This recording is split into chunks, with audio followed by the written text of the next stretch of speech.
شروع اللہ کے نام سے جو نہایت رحم کرنے والا مہربان ہے۔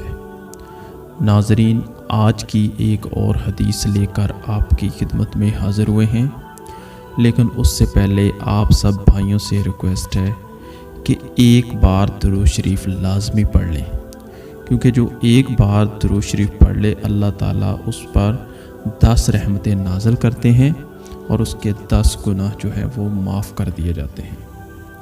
آج کی یہ جو حدیث ہے جمعہ المبارک کے حوالے سے ہی ہے کہ جمعہ کی نماز کے بعد سونا کیسا ہے۔ سہل بن سعد رضی اللہ تعالیٰ عنہ بیان کرتے ہیں کہ ہم نبی کریم صلی اللہ علیہ وآلہ وسلم کے ساتھ جمعہ پڑھتے اور پھر دوپہر کو نیند کر لیا کرتے تھے۔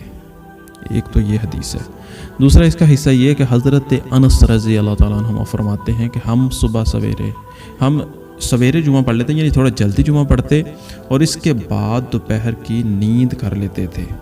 صحیح البخاری حدیث نمبر 940 اور 941 نمبر پر اس کا حوالہ نمبر ہے۔ اللہ تعالیٰ سے دعا ہے کہ اللہ تعالیٰ ہمیں بھی ان احادیث پر، ان سنتوں پر چلنے کی توفیق عطا فرمائے۔ آپ سے ریکویسٹ ہے کہ ویڈیو کو لائک ضرور کیجیے گا اور چینل کو سبسکرائب کر کے ساتھ میں بیل آئیکن لازمی دبا لیں۔ آپ ملتے ہیں نیکسٹ نئی ویڈیو میں۔